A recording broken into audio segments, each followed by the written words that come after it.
Hey everybody, Nick Espinoza, your chief security fanatic here. And in robotics and automation news, we have to talk about the unforeseen consequences of both robotics and automation. Now, this is coming from a really interesting write-up by Brian Heater of TechCrunch, and quite frankly, it's something that we really don't talk about because one aspect of automation, rather the conversation that automation is, we're not really discussing how workers feel about having robots or working side by side with robots. Now, there's a lot to be said for systems that augment or remove things like very difficult work, unsafe work, all that kind of stuff. But could this technology also have a negative impact on worker morale?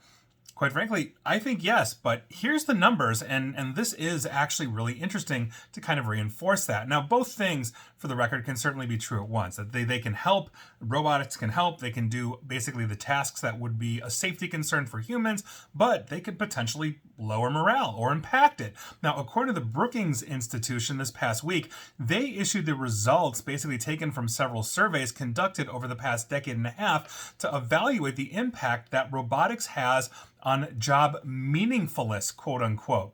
Now, they are defining meaningfulness in terms of job as simply this, and I quote, "In exploring what makes work meaningful, we rely on self-determination theory. According to this theory, satisfying three innate psychological needs, competence, autonomy, and relatedness, is key for motivating workers and enabling them to experience purpose through their work."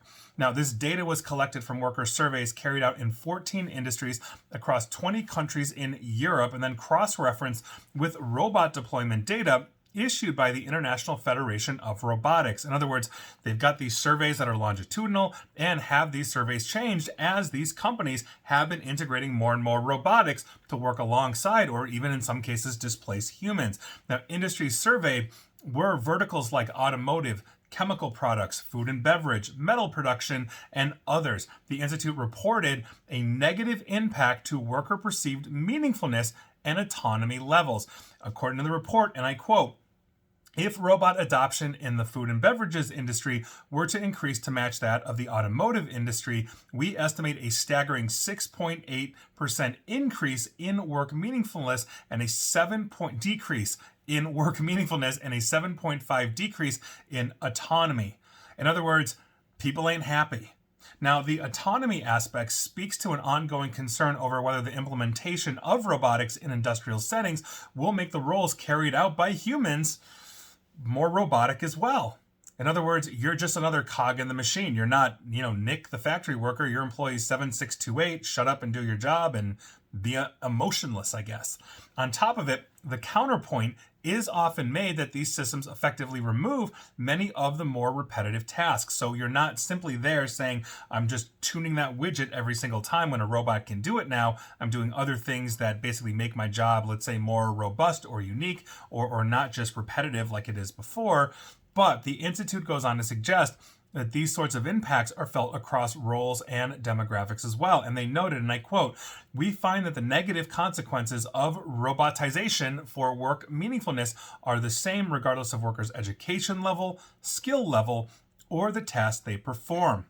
So, as how we're going to address this shift, the answer isn't simply saying no to automation. That would be easy, and we're not going Amish anytime soon. As long as robots have a positive impact on the corporation's bottom line, they're going to continue to essentially adopt them. It's the same with much verticals. Construction, for example, is going very heavily robotics on those dangerous tasks. Why send a human up, 30 stories in that skeleton of a high-rise to deliver materials when the drones can do it just fine?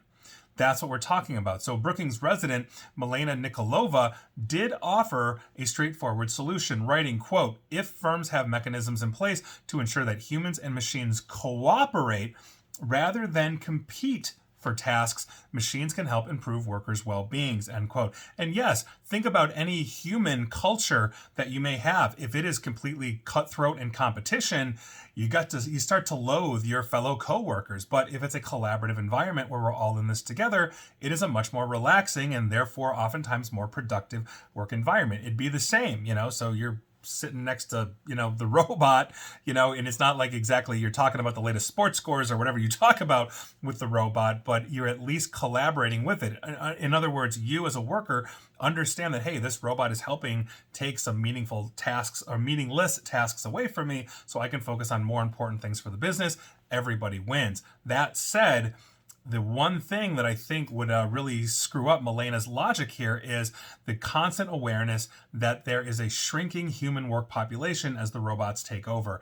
This is one of the other longitudinal issues that we have that this doesn't address is we have people that are going to be straight up out of work. Brookings Institution also reported a while ago, no, I'm sorry, it was Goldman Sachs that reported a while ago that 300 million jobs are going to be displaced globally, 30 million people losing their jobs. That number is going to grow.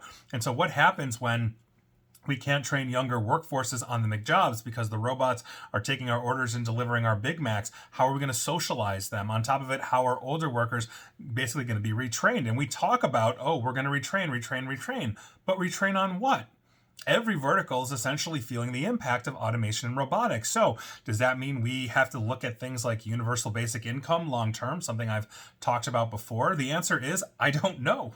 I don't have that answer, but we have to address it head on. And if our glib answer at the government level is, we'll just retrain everybody, again, that's a long-term diminishing situation as artificial intelligence, automation, and robotics improves. And we're not stopping having kids. It's not like we're doing that anytime soon. So this is a huge issue. And so with that, I'll leave you with those thoughts, but I thought this was actually really interesting. Worker meaningfulness is an important thing we have to talk about, and the last thing we want is a depressed workforce as the robots take over. But quite frankly, I'm not sure how that's not inevitable.